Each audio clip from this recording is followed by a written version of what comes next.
டெனிஸ்காரோட நடக்கின்றது. அது அப்படி நடக்க என்னண்டா அங்க உள்ள சட்டங்கள் இவையால எந்த ஒன்றும் செய்ய இயலாது. இப்ப இலங்கை மாதிரி அடிச்சோ கிடிச்சோ அங்க ஒன்றுமே செய்ய இயலாது. அப்படி என்ன வீட்டு எந்த பிள்ளைய அவர்கள் எடுத்துக்கொண்டு போறன்னு நிலை வரும். அப்ப அந்த சட்டங்களுக்கு பயந்து சில பேர் அனுமதிக்கிறார்கள், சில பேர் ஓகே நீ இது ஒன்றும் செய்யலாதண்டி தண்டுகிறார்கள். ஆனா கலப்பு திருமணங்கள் மிக குறைந்த அளவில் நடக்கிறது, பெரிசளவிலே இல்லை, மிக குறைந்த அளவில் நடக்கிறது. இப்ப அடுத்த சந்ததி இப்ப தமிழர் கலாச்சாரத்தோடு எங்களுடைய மொழியோடு எவ்வளவு தூரம் ஒரு ஒட்டுறவாக இருக்க போகுது? நீங்க கேட்கறது இப்ப எங்கட மெட்ட ஜெனரேஷன். இப்ப அது என்னண்டா அவைக்கு தெரிஞ்ச தமிழ் கலாச்சாரம் அண்டது கோயிலுக்கு போறது. ஆனா கோயிலுக்கு போறதுல அதுக்கு பக்தி இருக்குன்றது எனக்கு தெரியாது. ஆனா கோயிலுக்கு போறது, கல்யாண வீட்டுக்கு போறது, சாமத்திய சடங்கு பெருசா செய்கிறது, பர்த்டே எல்லாரும். ஆனா அந்த கலாச்சாரத்தின் அதான் அடுத்த பிரச்சனை என்னண்டா கலாச்சாரம் இங்க நிக்குது. யூரோப்பாவில இந்த கலாச்சாரம் என்ன நடந்திருக்கு, அந்த கலாச்சாரத்தை நாங்கள் எவ்வளவு தூரமாக மாற்றி இருக்கிறோம். இப்ப உதாரணமாக இப்ப இதுல இந்த கட்டுரை தொடர் அந்த பின்னால வருது ஒரு தொடர். இப்ப அதுலயே நாங்கள் எழுதி இருக்கிறோம் எல்லா கோயில் தேரும் சனி ஞாயிற்றுக்கிழமையில தான் வருது. இப்ப இங்க நாங்களும் இதை மாத்தி இருக்கிறோம் இல்லையா? அப்ப இந்த மாத்தின சமுதாயம் சில விட அந்த பிள்ளைகளுக்கு அது விளங்குது இல்லையே இதை மாத்தினம் இது எப்படி. அப்ப அவர்களுக்கு என்னென்ன ஒரு இடப்பட்ட நிலைமையில ஒரு தளம்பின நிலைமையில உண்மையில அவை இந்த ஐடென்டிட்டிய நாங்கள் வடிவாக கொடுக்காததால அவை ஒரு தளம்பி போய் நிக்கணும். எங்களுக்கு தெரியும் நாங்கள் எங்க ஏமாத்துறோம் இங்க நல்லா நடக்கிறோம். ஆனா அதுகளுக்கு விளங்கப்படுத்துற உண்மையா கஷ்டம். அதுக்கு என்ன செய்யலாம்? நல்ல ஒரு கேள்வி. இது ஒரு பெரிய ஒரு தளத்திலே ஆராயப்பட வேண்டிய கேள்வி. உண்மையில நாங்கள் என்னன்னா பெற்றார் உண்மையாக இருக்க வேணும். பெற்றார் பிள்ளைகளுக்கு உண்மையை சொல்லி வளர்க்கணும். இதுதான் இது. மற்றது பெற்றார் பிள்ளைகளுடன் எல்லாம் கதைக்க வேணும். அதாவது இப்ப இலங்கையில இல்லாட்டி மற்ற நாடுகள்ல மாதிரி பெற்றார் கையில பிரம்ப வச்சு இங்க கதைக்க கூடாது. அவர்களுடைய தளம் ப்ரீ டிஸ்கஷன். இப்ப நாங்கள் நீங்க பாத்தீங்கன்னா இப்ப ஒரு சாப்பாடுன்றது இப்ப ஒரு டெனிஷ் ஃபேமிலியை பாத்தீங்கன்னா அந்த 6 மணிக்கு எல்லாரும் என்ன வேலை இருந்தாலும் இருந்து சாப்பிட்டு கதைச்சு அண்டையான் பிரச்சனைய தீர்த்து கொண்டு போறது. ஆனா இது அதிகமா இப்ப தமிழிடத்தை பாத்தீங்களா பிள்ளை வந்த உடனே அம்மா சாப்பாட்டை போட்டு கொடுப்பா, அது சாப்பிட்டுட்டு ஆபீஸுக்கு போகும், தன்னுடைய படிப்பறைக்குள்ள போய் விளையாடும். அம்மா தென்னைக்கு இத்தனை நேரம் சாப்பிடுவா. சில வேலை அப்பா விரும்புற பார்த்து கொண்டிருப்பார். அப்பா 2 மணிக்கு தான் வேலை. அப்ப இவர்களுடைய இந்த தொடர்பு நாங்கள் வாழுகிறோம், பிள்ளைகளை பார்க்கிறோம், பிள்ளைகளுக்காக உழைக்கிறோம். ஆனா எங்களுக்கும் பிள்ளைகளுக்கும் இருக்கிற அந்த தொடர்பு சில இடங்கள்ல குறைஞ்சு போகுது. இந்த தொடர்பை நாங்கள் பூட்டி செய்யணும். பிள்ளைகளோட நல்லா கதைக்க வேணும். பிள்ளைகளுக்கு எங்களுடைய பிரச்சனையை சொல்லணும். ஏன்னா அங்க பிள்ளைகள் சுற்றாடலை பார்த்து கணக்க படிச்சவ. இப்ப சுற்றாடல் அவர்களுக்கு இந்திய சுற்றாடலால் அவர்கள் தமிழ் கலாச்சாரம் கதைக்க இல்லாது. இப்ப நாங்கள் தான் கொடுக்கணும். அப்ப பெற்றார்களுடைய பங்கு மிக மிக அதிகம். இப்ப தமிழ் மன்றங்கள், சமூக மன்றங்கள் எப்படி இயங்குது? டென்மார்க்ல இருக்கின்றது, அதிகமான இடங்கள்ல இருக்கின்றது. பொதுவாக ஒரு டெனிஷ் தமிழ் நட்புறவு கழகம் இல்லாட்டி தமிழ் நட்புறவு கழகங்கள் அப்படிப்பட்ட தனிப்பட்ட முறையான எந்த ஒரு ஒன்றோடும் சார்பற்ற நிறுவனங்கள் இருக்கின்றது.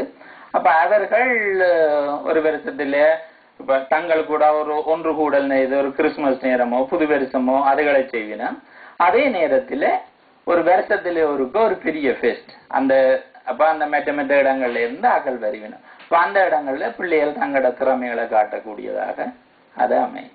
இப்ப தமிழ் மொழி கல்விக்கு எல்லாரும் நல்ல ஊக்கமா இருக்கணுமா? தங்களால முடிஞ்ச அளவு தங்களுக்கு வசதி இருக்கிறார்கள், பிள்ளைகளை கொண்டே விட வேணும், எடுக்க வேணும்.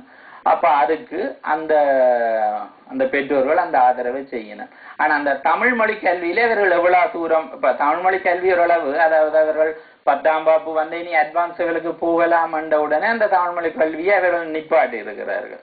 ஆகவே அவர்கள் ஓரளவு எழுத வாசிக்கத்தானே தவிர எங்கட இந்த பின்னணிகள் கணக்க தெரிஞ்ச தமிழ் ஒரு ராமாயணம் பிள்ளைக்கு எவ்வளவு தெரியும், கம்பராமாயணம் அப்ப எல்லாடி கேட்கலாம். இதன்றைக்கு தேவதானம் உண்டு, அது வேற பிரச்சனை. தேவதானன்றது எந்த தனிப்பட்ட ஒரு அபிப்பிராயம். ஆனா இப்ப எங்கட இந்த இதுகளை அதாவது அந்த படிப்பு ஓரளவு வந்தோடனே நின்றுடுது. இப்ப எந்த அதை கொண்டு போறது மிக குறைவாக இருக்கு.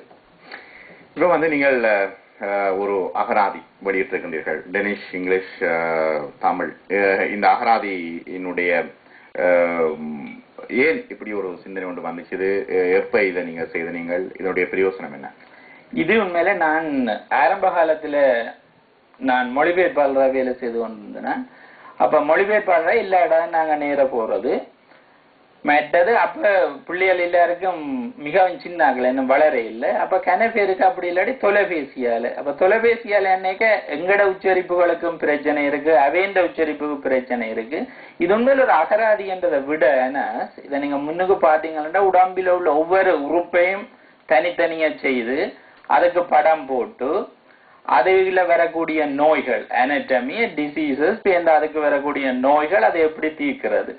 அதுக்கு பிறகுதான் பின்பக்கமா போனீங்களா டெனிஷ், தமிழ், ஆங்கிலம், அதே மாதிரி ஆங்கிலம், டெனிஷ், தமிழ், அதே மாதிரி தமிழ்ல ஒரு சொல்லு தலையடியில தானால போய் பார்க்கலாம். அப்ப அந்த வடிவத்தையும் செய்து நாங்கள் வெளியிட்டினாங்க. இதை டென்மார்க்ல உள்ள சுகாதாரத்துறை மிகவும் பாராட்டி, இந்த சுகாதாரத்துறை சம்பந்தப்பட்ட எல்லா மேகசின்ஸ்லயும் முதற்பின்ன விமர்சனங்கள் வந்தது. அதே நேரத்தில் டென்மார்க்ல உள்ள முழு தமிழாக்களும் கிட்டத்தட்ட அந்த பீரியட்ல இருந்த முழு தமிழாக்களும் இல்லாட்டி இன்றைக்கு டென்மார்க்ல இருக்கிற எல்லா தமிழாக்கள் வீட்டையும் இந்த புத்தகம் இருக்கிறது.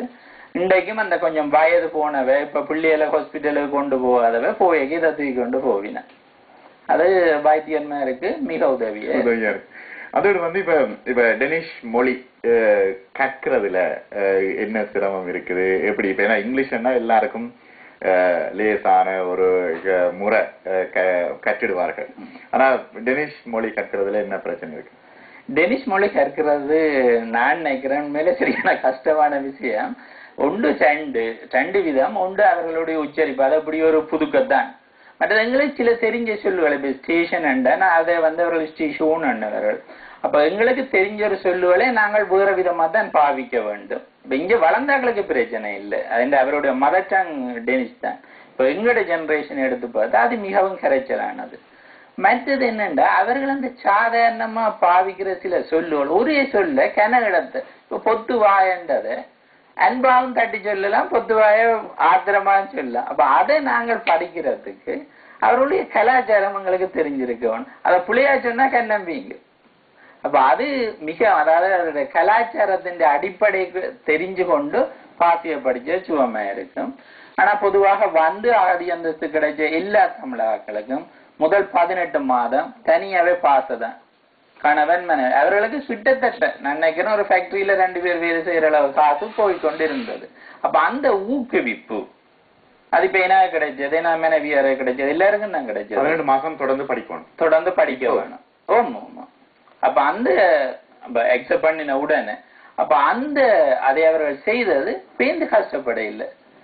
ஏன்னா இவர்கள் முதல் இந்த டென்மார்க் இந்த தவறை செய்துட்டு முதல் ஒரு துருக்கியினம் வரைக்கும் அவைக்கு படிப்பிக்கணும்ன்றதை பற்றி அவர் கவலைப்பட இல்லை. ஆனா இன்றைக்கு அந்த அவர்களால இவர்களுக்கான பிரச்சனைகள் இருக்கு. அவர்கள் படிக்காதாலே, அவர்கள் படிக்காதவர்களுடைய பிள்ளைகள் வளர்ந்த விதங்களால பிரச்சனை இருக்கு. ஆனா அந்த தவறை எங்கட இனத்துக்கு அவர்கள் செய்ய இல்லை. அப்ப அதுபடியே அவர்களுடைய அந்த எங்கட அந்த இன்டகிரேஷன் ப்ரோசஸ் என்று சொல்றதுக்கு மிகவும் நல்ல ஒரு சக்சஸ் கொடுத்ததுதான் நான் நினைக்கிறேன். அடுத்து வந்து டென்மார்க்ல கல்வி அறிவு அதிகமான ஒரு நாடு இல்லையா?